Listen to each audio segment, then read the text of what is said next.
We're going to rank the top 20 in terms of the fee paid. We've gone with this. Now, we can change this. This is the way that we often work. I'm a flexible man, despite not being flexible physically. And these are the tiers. 20th spot, just edging out Anderson at Nottingham Forest. Archie Gray. Yeah. 18 years old. I'm going to do this in euros because that's what Transfermarkt have got. Supposedly his value is 18 million, which again, Transfermarkt is generally quite sensible and a bit low, isn't it? But the amount he cost was £41.25 million. I think he is the most expensive English 18-year-old ever. I think, if I'm correct there, Finn might have to check that, but I think he's pretty close. Wayne Rooney and Luke Shaw obviously going to be in that conversation as well. But for me... Yeah, Rooney was 30... 35, was he? 33? Yeah, 32 in my head. But he's up there, isn't he? He's up in the conversation, and I really like the signing for Tottenham. I think he fits multiple different areas. Smart recruitment, given his age and profile coming from Leeds. It felt like a market opportunity, didn't it? Clearly, Leeds needed to sell players to balance the books, hence why Somerville left, Rutter left, Archie Gray left. Obviously, there's a lot of consternation amongst the Leeds fan base at those sales, but it's a great move for Archie Gray too. I actually believe he's going to join a club that is on the up. I love Archie Gray. I absolutely love him. And I think that for them to spend 41 million on him for an 18-year-old, you've got... The last time I had this kind of conversation with Flav, it was about a player in the Championship that Tottenham were linked with, and they didn't go for it, was Grealish. And I was like, do it. I just think the two roles that he wants to play in that side, I get what you mean. I think there is quite a difficult... Yeah. Porro's so key to that team. Yeah. Basuma and Bentancur both offer options in the 6. You've obviously got Matthijs de Ligt in that 8 as well. Bergvall to come into the team and compete with the likes of James Maddison. So it is going to be a battle for him to get minutes. I think he's good enough to get them, but it's not going to be the easiest. So, with our tiers, I think I would still, regardless of that, and I get it, I think we should kind of work through the idea of like this season, can they make an impact because the top tier is now season defining. But I still think he's a bargain. Conor Gallagher. Interesting. 42 million euros. 24.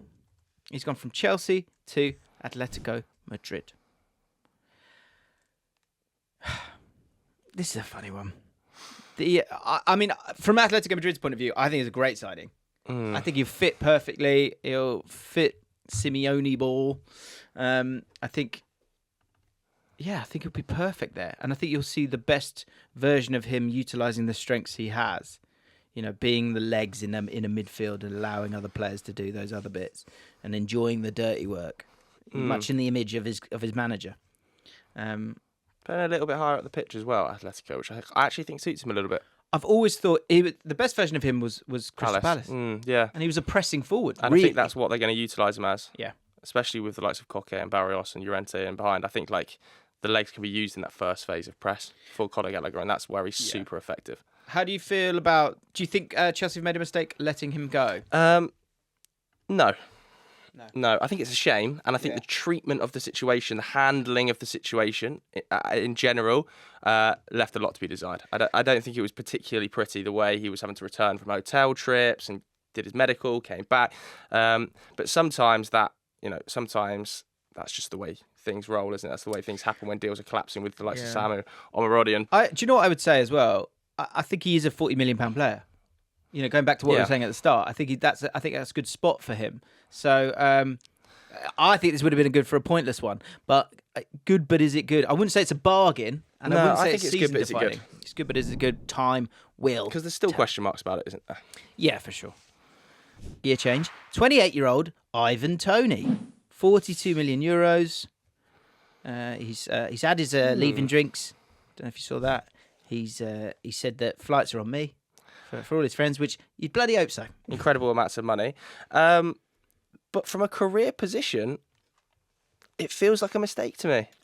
He's got to secure the bag, and I'm okay with that. But what level does the bag securing get you, Jimbo? You know, could he have taken... Generational wealth? I know, but I understand that. But is generational wealth not 150 grand a week? Is that not generational wealth? I feel like generational wealth is a phrase that is thrown around, you know, willy-nilly a little bit. Like alley. Footballers earning 150 grand a week that is generational wealth being built up over the course of 5 years if it's managed correctly. 42 million, which is what Brentford wanted. Because as much as we're talking about the player, we're talking about the club, aren't we? So from Brentford's, let's stay with the club, I think, here. From Brentford's point of view, I think they've got rid of him. I guess they've not given themselves enough time to sort of spend it. They could have spent it earlier. But they did. They couldn't get to that already number, cover could that, they? didn't they? They already had the deals in place for Igor Thiago. Like they already had the striker signing. They knew he was leaving. That Igor Thiago signing. Was the no, I know replacement, that, but obviously that's not working out currently because he's not fit. You gonna go mistake? I think I'm okay. For with me, mistake. Yeah. But if you want to put good, but is it good? That's fine. It's your podcast, bud. That's true. It is. But yeah, normally when I'm on your thing, you respect the guest, so I feel like I should do the same. We're gonna go mistake. If I can find him, there he is. Mistake. Sorry, Ivan. That's all right, Ivan. But hey, enjoy yourself. Next up, Joshua Zirkzee, first of the Man United spread here. Missed a couple of chances recently, but has also got off the mark as well. Yeah. That first game of the season, 42 million euros, 0.5. Sorry, I chucked that in there as well from Bologna. 6'3", centre forward. How are we feeling about Zirkzee? Yeah, I definitely like him. I think there's a very different style of number 9 in there to what Manchester United have traditionally had and what they had on their books last season with Rasmus Højlund.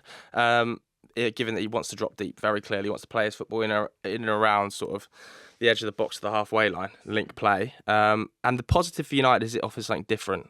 It's going to benefit the wide players a lot, I believe, because United's wide players want to get in behind. They want to test the line strength, don't they? Rashford wants to run in behind. Garnacho wants to run in behind. They're very, very direct. They're not really creators. They're more goal scorers, traditionally, even though the numbers are struggling at the moment. So Zirkzee, on paper, should help that. My only problem with it so far is, does he get in the toes of Bruno Fernandes a little bit? And does he start over Rasmus Højlund? I personally would be starting Rasmus Højlund. I think he is a better goal scorer, and I actually expect big things from Rasmus Højlund this season. Zirkzee for me is good cover. And I think given his age, given his price, it's probably good, but is it good? Can I shock you? I'd like to put him in bargain.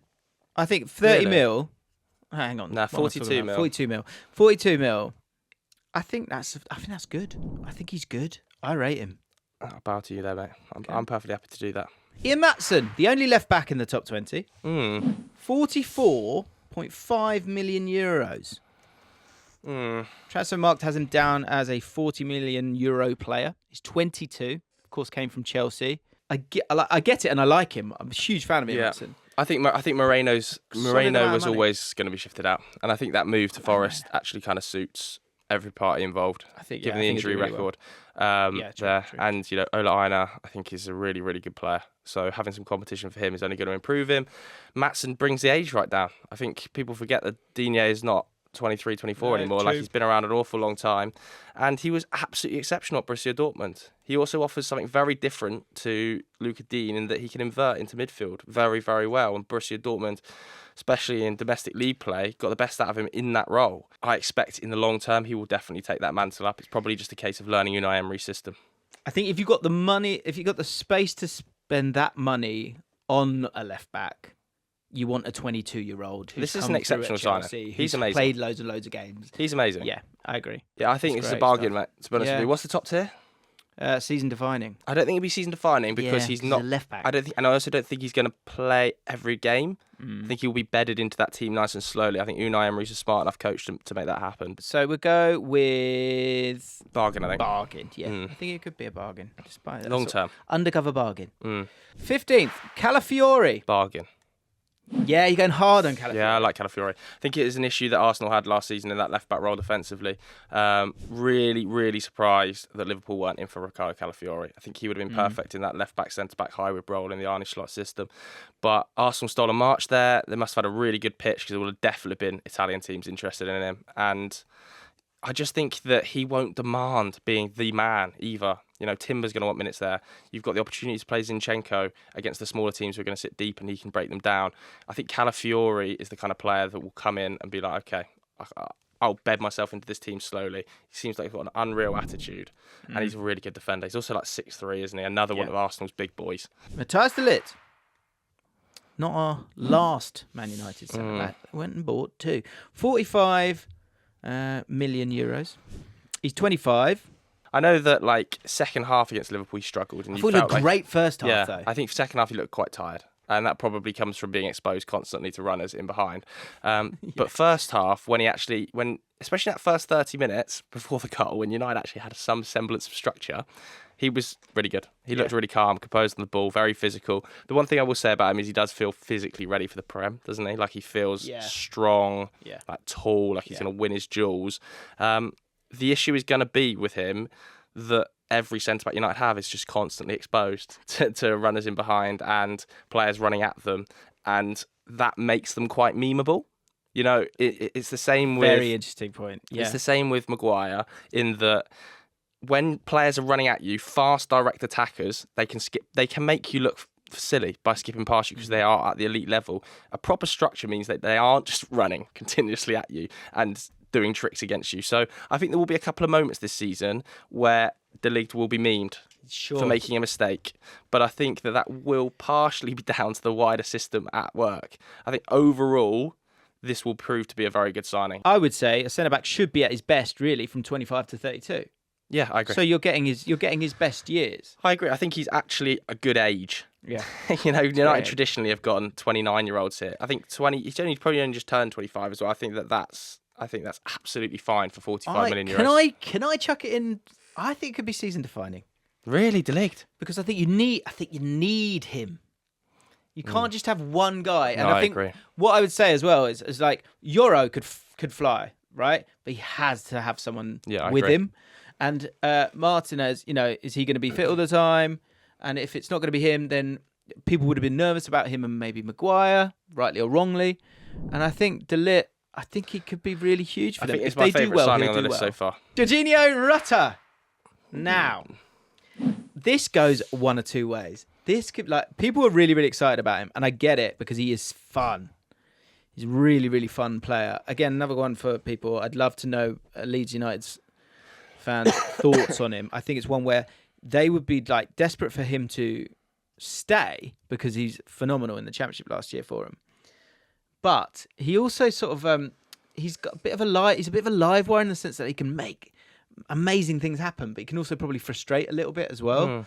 So I think there's such potential there, but it could be one where it what will tip over? Will it the frustration and then you're Anthony, or will it be one where it's oh no, this guy's got some stardust? Well, I think the system. The system will help him out because Ursula's definitely got a very positive system, and players will look better because of it.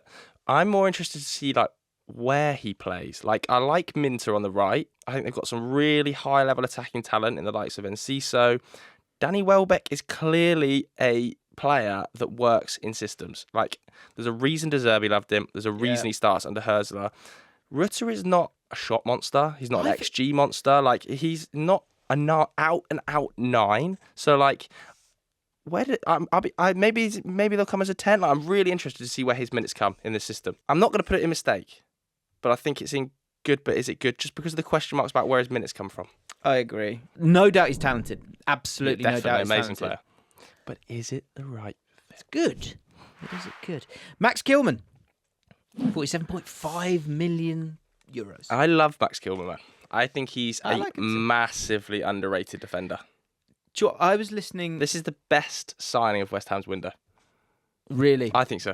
Yeah, I think you can get a lovely 6 years out of him. Yeah, I totally agree. I think that there's so many high-profile signings in there that obviously are great. Somerville, amazing signing, really exciting. Todibo, much more shiny than Max Kilman. Sure. Max Kilman is going to be the safe pair of hands at that back line for half a decade. He's so good on the ball. Yeah. He never misses a game. I think across the last 4 or 5 seasons, he's played pretty much every minute of every game. He was Wolves captain. He'll be a leader for West Ham, guaranteed. This sort of idea of it's a big fee.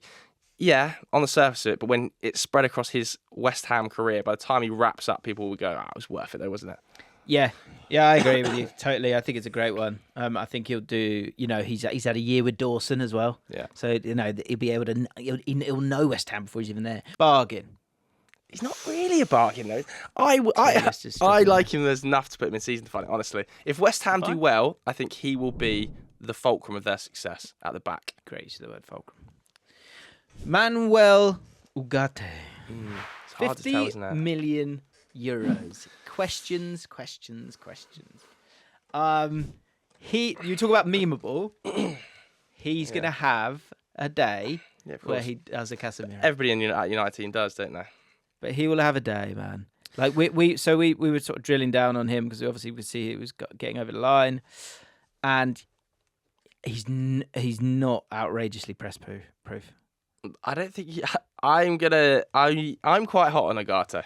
I think this is a good signing for United. I'm not saying it's not, but I think there are, I've seen consistently banded around his progressive pass numbers. They're low. You don't want to split the lines. That is what United don't need another player who wants to continuously try to do that. Like, I understand that building up from the first phase is clearly a problem from United, but it's a structural problem more than a player problem, in my opinion. Building Why from so? deep. Because the fullbacks are far too high in the first phase. That means when the centre mid drops in between the centre backs, the options are so limited. It's so easy to press man to man. Like, that is a clear problem. But United also have massive ball retention issues. Every pass United try and make is trying to lead to a goal. It's like, I'm going to split this line 30 yards through the legs of 3 players. I'm going to hit a 90-yard diagonal ball like to Rashford. Every ball's like a hero ball. Like, I don't have a massive problem with a player who just wants to come in. Just keep it simple. Just keep it moving around the back line. Let's just have possession for 5 minutes and get into position I'm not to sure be able he's to that attack. either, though. But his pass volume is massive. His pass volume has always been not massive. just because you're at PSG? No, I don't think so. Because if you look at him, his sporting numbers were huge as well, and the way he's utilised for Uruguay under Marcelo. Similar thing with Sporting, though, isn't it? But the way he's utilised for Uruguay under Marcelo Bielsa is very similar. Keep it simple. Let's just have the ball and tick it over and rely on better players on the ball to shift it forward. I don't have a huge issue with that. The problem, like you said, is going to be his exposure in the system. How much ground does this guy have to cover? I think good, but is it good? Is it good? It's a fair one for Ugarte. Would you have it a mistake, would you? They had to do something in there, bro. They had to do something in there. Yeah, I hear that. Had to do something in there. And the At 6 market, 50, 6 market is a dearth. should have kept hold of Fred. No, come on. João Palhinha. 51 million euros, 29. I don't know. I think he's an amazing player, and he's obviously one of Fulham's best ever signings.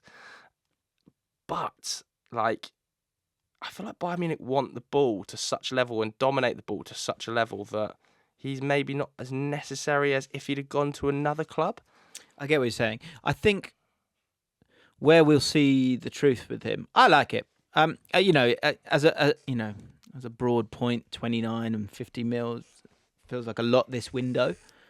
But I think in those Champions League games, when you're now playing Man City, Real Madrid, or something like that, that is where you go. I think that's what he's been signed for. It's you tonight. The Champions League knockouts. Yeah, I think that's fair enough. It's good, but is it good or mistake? It's a lot of money, but I like your Champions League argument, mate. It's good, but is it good? Certainly not a bargain. Douglas Luiz. So as we said, Aston Villa have got 3 in this top 10. 51.5 million euros. He's supposedly worth 70. Villa fans won't like this, but he would want to go and play for Juventus. Yeah. He would want to, the stature of the club. Brazilian guy. Yeah, I think he'd want to go and do that. He would have had 2 more years at Villa and he would have gone, I think I want to go and do that. I think that league suits him as well. Like, physically, like, he'll be able to cover an awful lot of ground there. Like, it's a good move, that. It's a good move, given that it balanced the books as well for PSR and allowed them to sign players we're going to talk about. I would put it as almost season-defining because of the pair-up. For Juventus or for Villa? Season-defining in which way? I think, well, so this is a tricky one, isn't it? Like, they've made solid money on someone that they kind of needed to sell. I guess he's a little bit short on money if his supposed value is 70 million, you've sold him for 50. But in terms of the movements that they had to make, they essentially had 2 windows, Villa. To get those sorted out and to quite possibly be better, you might, like, obviously goal output's going to be important here, but like we can maybe talk about these 3 together actually, because you've got obviously Diaby has gone as well. So I'm going to jump up the list a little bit here. Because you've got Onana in 6th spot, 59.35 million. Interesting one from Everton's point of view because he was a player that wasn't always starting, which sounds mad. But you'll be able to bring him in, and obviously Kamara is still to come back. And then the Diaby one, who's in 5th spot, 60 million from Al Ittihad. that kind of came from nowhere, got done pretty quickly, and he was one who obviously you've only bought him the year before that, and so that I feel like that three are kind of all together. Yeah, they a definitely little bit outside it, because you don't sort out the Onana one, and actually kind of Maatsen you could chuck that in as well. They've kind of gone 2 out, 2 in. Yeah, it's kind of season defining within all 3 of them. okay, I see your logic. So I'm going to chuck them all in there. João Felix in 8th spot, 52 million euros. He's good, but is he good? He is the definition of that as a player. Yeah, he's 24. Yeah. Still young enough to have big impact and change his sort of career path, isn't he? But at the moment, it feels a little bit like he's the unwanted man. I think it's shocking. He's a second striker. It doesn't make any sense to me. It's not shocking. It is shocking. It makes no sense. It No, makes man. no sense. For him, it makes no sense. Go be important. Yeah, and I can see that argument totally. 24. But I think he has... Wasting another couple of years. You're not going to be the main man. Cole Palmer or Nkunku are going to play in that position. Yeah. Maybe he plays on the left? Not a classic left winger, but, you know, No, they got Sancho wants to play there, doesn't he? Neto wants to play there. Madrid. Madueke on the right. Like, yeah, it's a difficult front line to break into, and I have to say it was a surprising move when it happened. But I was shocked. So I'm too. going to put it in shocking. Okay. Okay. 7th spot, Michael Olise. Season defining. Yeah? Yeah. Amazing. Cold. Amazing. I just Not sure think about his rapping. Did you see his rapping? yeah, I think he's just honestly It's different, ridiculous. isn't he? I like it. Yeah, at 22, I think the fee was great, to be honest with you. 53 Probably one of the million euros. best young wingers in the world. I think the fact that you're already seeing him playing for the French national first team speaks volumes about his quality, man, because the wide talent they've got is seriously special. Yeah. And I think within 12 months, he'll be one of the best right wingers in the world. So we skip up to 4th spot, back to Chelsea. Pedro Neto, 60 million euros. Good, but is it good for me? I think he's an amazingly talented player, but there's just such big question marks about that fitness record. That's it. I think you literally take that section out. Yeah, perfect. Yeah, perfect. Definitely. But it's hard to take that section out. Yeah. And I know some of them, we've heard it, haven't we, Chelsea, talking about these were impact injuries. And obviously that brief came out, didn't it, about, there's impact injuries that have been the worst ones for him. But last season, it was that. I felt like when I was watching him, I was like, I was worried watching him. When it was sprinting full pace, I was like, the hamstrings. Like, I felt pangs of worry. Now, if he can stay fit, he's going to be a big impact player for Chelsea.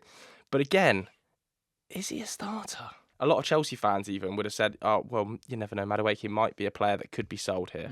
But his start of the season has just been electric. And now it's like, he's playing right wing. So then it's like, well, that means Pedro Neto's going to play left wing. But then where does everybody else play? Yeah. Like, that's a question mark for me. The ripple effect. Good, but is it good? I wouldn't say it's a bargain at 60 mil because I think there are those concerns over their injury record. But he seems like a nice chap. So I wish the best for him. 4th, that is on the list. So, Leny Yoro, second Man United centre-back, 18 years old. You might have come on just after he'd signed, actually. 62 million euros from Lille.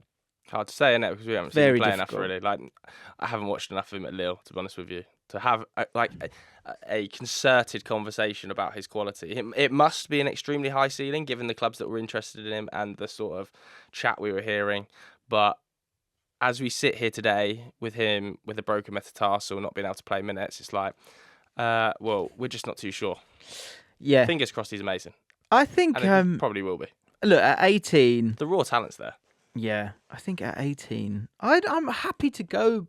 I know it's pricey for a centre-back. But again, I think sometimes when you're spending money, if you're spending money and you know you can get a solid chunk of that back, then I think as much as you can go... There's a ceiling to a centre-back. Like, he's not going to become a £90 million centre-back. Say, like, someone like Anthony, when you spend 90 million on someone, like, if they fall off a cliff in terms of form, you can lose a lot of money. I think with him, 60 million, 18, again, give him the 6 years, at a minimum, get you... He could be, could be season-defining, in that he could come in and everybody's like, oh, my God. Like, what have United signed here? And he's unbelievable level talent. Yeah. Or he could come in and be like, wow, this is a big step up for him here coming into the Premier League. Could be a bit De Gea first season. So I would probably go good, but is it good? Because there are still question marks over, the role and his age. All right, a lot of question marks. But he does seem... last three. Top two, both strikers. Not an outrageous amount of strikers in here. We've got Dominic Solanke, 64.5 6.3 million euros. Season defining. He said it with his chest. I like Solanke. And I I do think too. that this system that Ange wants to play is perfect for him. I think at his best, Dominic Solanke's like his shot locations and where he wants to take shots from are those cutbacks. And that is what Ange ball is. Cutbacks from the bylines, work from the wide men or the wing backs to get the ball into position for the striker to get really high level XG chances, and that is where Solanke is going to thrive. You saw it against Leicester and he didn't take his chances. He probably should have had a hat-trick against Leicester. If that continues across the course of the season, he will bang 15 plus goals in. Like he just needs to find a bit of confidence. He's a great player, man, Solanke. Really, really good player. I agree. Proved out with 18 goals last season. People say, oh, is that just like a flash in the pan? No, because his numbers in the Championship and his XG in the Championship was massive. And we've seen how well those numbers in the Championship. And Bournemouth pressed like hell in the Championship as well. And we see those Championship numbers translate well. Yeah, they classically translate well. If you've got like a goal-scoring forward in there, like a Bowen or something like that, they can translate really well. And I think they will, because this hand system just will create so many chances for the central striker. I couldn't agree more. I think like sometimes you look at someone's sort of journey to this point and you can just sort of turn your nose up at it, and I think it's stupid, because I think you've got someone here with the pedigree of what he had at Chelsea, those early sort of heights there with England, goes to Liverpool, and he thinks he's Raheem Sterling and he's going to have this like off I go, and he has been humbled, and I'm sure he would probably say that himself, just for events and it not working out for him. So you got to pick yourself up and go again. And so in terms of being able to score the goals but have the humility sometimes maybe to work for the team as well, he's now learned that at Bournemouth, and I think second time round I think he'll be very kind of grateful, but like he'll have such a hunger to be successful there. I think he'll do really well. Season defining for me. Yeah, and when it's a striker, it does cost that little bit more.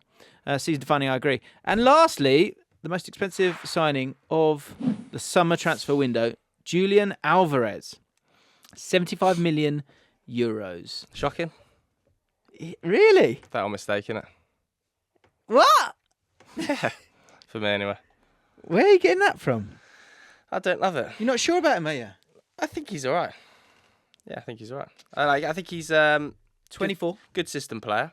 Good system player, and has moments of absolutely elite quality with, just scoring screamers. Market value 90 million euros. But it's not for me. I think that's a push. His numbers are really solid, aren't they? He's definitely scored a lot of goals recently for Manchester City, but I think it's the timing of a lot of those goals in my head plays big sort of like, I'm like, oh, okay. I think it was, one goal last season against teams in the top 10? And Man City do beat teams down. They beat teams down. And when, your Alvarez, you're coming off the bench, or you're coming in 3-0, teams are deflated. It's like, it's slightly easier to beat down on teams. Atletico Madrid aren't a team that are going to go and create huge volumes of chances like Man City. You're getting Gabby Jesus vibes? Is that what you're getting? A little bit. Interesting. I'm getting a little bit Gabby Jesus vibes. I think he'll probably score. He's more natural goal scorer than Jesus, but he's going to a team that do not create huge volume chances. He's going to a team that he's going to have to sacrifice a lot more of his personal game than he had to at Manchester City. And he proved he could score goals at River Plate, and he's done so at Argentina as well. So he might well prove me totally wrong. I'm going to say mistake. Not shocking. I don't think he'll let you down. No, because his all-round play is really good. I'm just talking about them goal-scoring numbers and what he's going to be asked to do for Atletico at 90 million euros. That is so much money. Not 90 million euros. It was 90 million euros, wasn't it? No, 75 million euros. Oh, well, that's a lot Unless cheaper there's than something I added. His market value is 90. Oh, that's a lot cheaper than I thought. For some reason, I thought the fee for Julian Alvarez was 90 million euros. His market value is 90. And there you have it. So of that top 20 then, Joe, who do you think will have the biggest impact this season? Yeah. Can you remind us? And you can have anyone else as well. There's Chiesa, top tier. Sterling, Jadon Sancho. Jadon Sancho we forgot about as well. Yeah. Forgot about Chelsea. Who got top tier, we had De Ligt, Kilman, we had the Villa 3, so we're talking about Anana really, Elise and Solanke. Biggest impact will be... And you can go elsewhere. They don't have to be on this list. No. Go wherever you want.